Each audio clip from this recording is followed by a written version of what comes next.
ngayon? Uy, Judian, buti ka pa. Yung mama mo, ang lalaki ng sahod.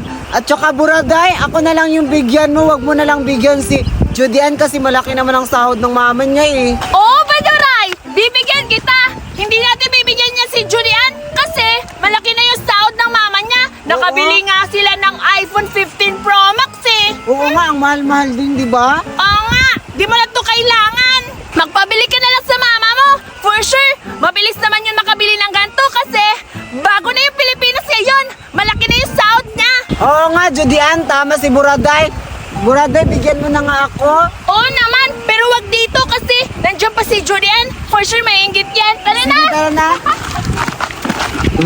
Grabe naman to si Buraday. Ang damot-damot, hindi nagbibigay.